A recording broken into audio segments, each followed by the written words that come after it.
What if John Brown was successful in initiating a large slave revolt in the United States? So, according to Wikipedia, John H. Brown was born on May 9th, 1800, and died on December 2nd, 1859.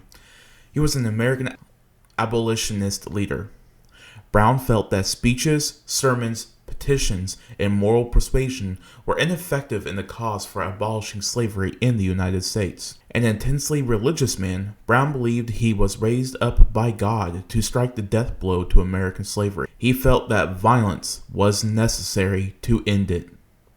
Brown first gained national attention when he led an anti-slavery volunteers during the Bleeding Kansas crisis of the late 1850s, a state-level civil war which over whether Kansas would enter the Union as a slave state or a free state.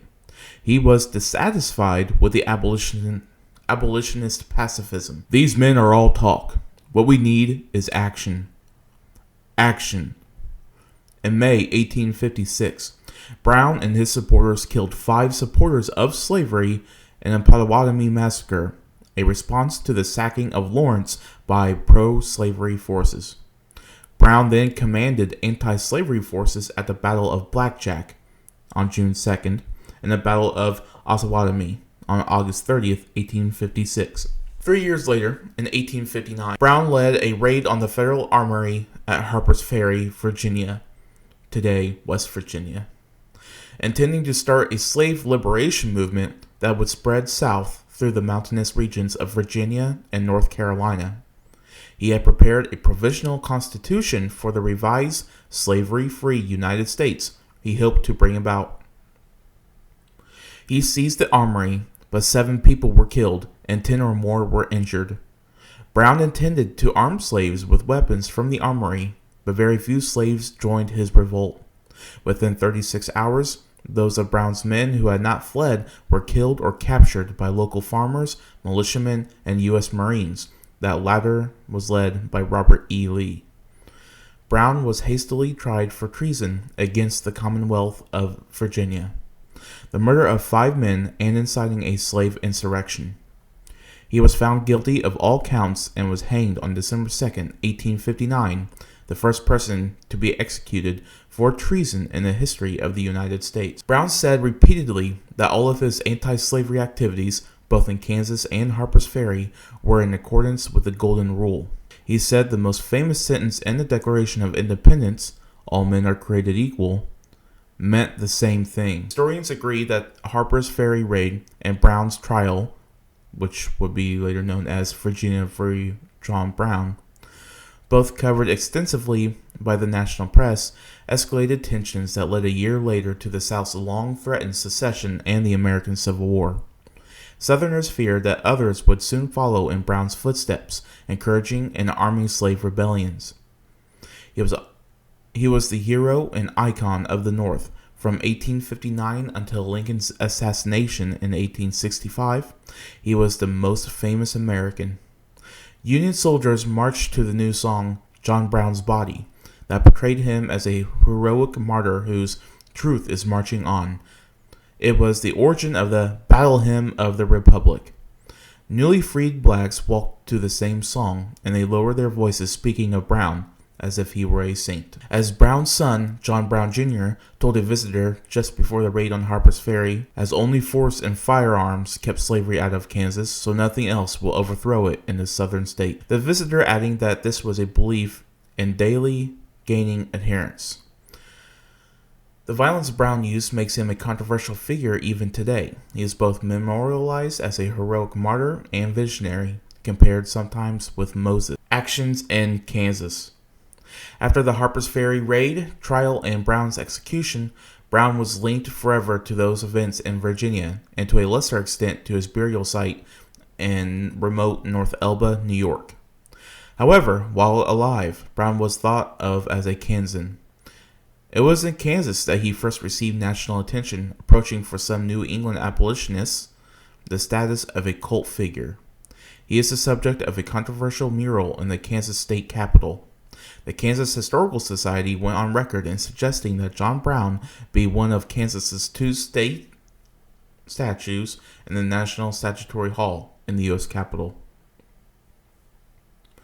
Kansas Territory was in the midst of a state-level civil war from 1854 to 1860, referred to as the Bleeding Kansas period, between those who wanted and those who opposed slavery. The issue was to be decided by voters of Kansas, but who these voters were not so clear. There was widespread voting fraud in favor of the pro-slavery forces, as a congressional investigation confirmed. In 1855, Brown learned from his adult sons in Kansas that their families were completely unprepared to face attack, and that pro-slavery forces there were militant. Determined to protect his family and oppose the advances of slavery supporters, Brown left for Kansas, enlisting a son-in-law and making several stops just to collect funds and weapons. As reported by the New York Tribune, Brown stopped en route to participate in an anti-slavery convention that took place in June 1855 in Albany, New York. Despite the controversy that ensued on the convention floor regarding the support of violent efforts on behalf of the Free State cause, several people gave Brown financial support. As he went westward, Brown found more militant support in his home state of Ohio, particularly in the very strong anti-slavery Western Reserve section, where his boyhood home of Hudson is located. Brown and the Free State settlers were optimistic that they could bring Kansas into the Union as a slavery-free state. After the winter snows thawed in 1856, the pro-slavery activists began a campaign to seize Kansas on their own terms. Brown was particularly affected by the sacking of Lawrence on May 21, 1856, in which a sheriff-led posse destroyed 2 abolitionist newspapers and the Free State Hotel. Only one man, a border ruffian, was killed. Preston Brooks' May 22nd canning of anti-slavery Senator Charles Sumner in the United States Senate also fueled Brown's anger. A pro-slavery writer, Benjamin Franklin Stringfellow, of the Squatter Sovereign, wrote that pro-slavery forces are determined to repel this northern invasion and make Kansas a slave state, though our rivers should be covered with the blood of their victims, and the carcasses of the abolitionists should be so numerous in the territory as to breed disease and sickness. We will not be deterred from our purpose. Brown was outraged by both the violence of the pro-slavery forces and what he saw as a weak and cowardly response by the anti-slavery partisans and the Free State settlers, whom he described as cowards or worse. The Potawatomi Massacre occurred during the night of May 22nd and the morning of May 25th, 1856. Using swords, Brown and a band of abolitionist settlers took from their residencies and killed 5 professional slave hunters and militant pro-slavery settlers north of the Potawatomi Creek in Franklin County, Kansas.